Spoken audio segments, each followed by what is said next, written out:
ang dami-daming tao po dito sa studio. May 6,000. Umpisahan po natin sa For Today's Talk. I am excited, Pilipinas, Naitay, Kapuso, to announce na simula po ngayong Mother's Day, May 12, mapapanood po ninyo ang TV special that I'm hosting, and it's called My Mother, My Story. Tandaan niyo po yan, My Mother, My Story. Once a month po ito, ipapalabas on a Sunday, 3:15 ng hapon dito sa GMA. Maaring nagtatanong po kayo, ano ba ang My Mother, My Story? It's very personal to me. Emotional and revealing conversation with celebrities tungkol sa kanilang mga relasyon sa kanilang ina. Our personal relationships with our mothers. Dito, magbabahagi sila kung paano sila pinalaki ng kanilang mga magulang, paano sila tinaguyod, paano sila nasaktan, paano sila naging masaya sa buhay, paano silang tinuruang magmahal at hindi natuto magmahal, at iba pang mga mahalagang karanasan sa buhay na humubog sa kanilang pagkatao.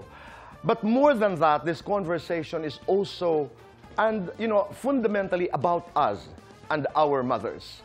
Lahat tayo makaka-relate dahil lahat tayo anak. Lahat tayo may ina.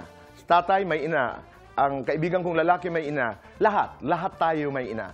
At sa pamamagitan po ng special na ito, mapapaisip din tayo sa tanong na naging sino ho tayo nang dahil sa ating mga ina. Antabayanan po ninyo lahat yan. Abangan nyo po, that's May 12 ang simula. Monthly po ito. And proud ho kami dito. I had this concept a long time ago, and our team dito sa Fast Talk is putting this show together para po sa inyong lahat. Salamat. Ako hindi ko malilimutan, naging sino ba ako dahil sa aking ina. Hanggang ngayon, ang lakas-lakas ng loob ko dahil sa nanay ko. Alam niyo ho kung bakit?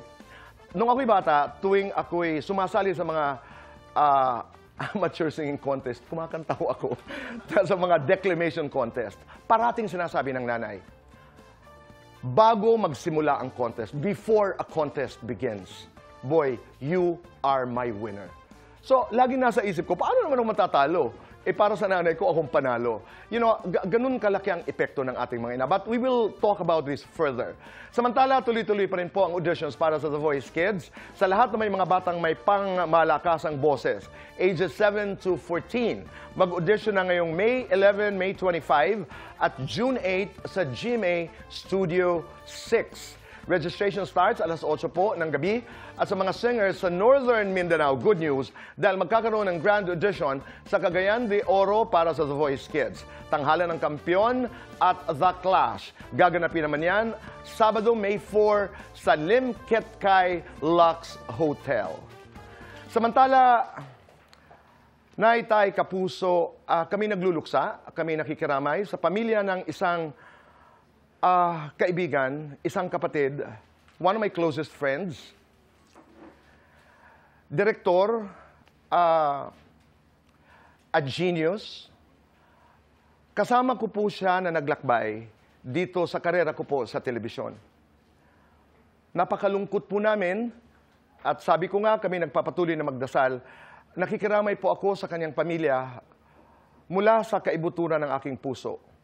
Hanggang ngayon, I am in denial. Pumanaw po ang aming kaibigan, ang aking kaibigan na si Floy Quintos. We're praying. We are in grief. Pero Floya, kung nasaan ka man, paalam. At pakibulong na lang sa Diyos na alagaan tayong lahat.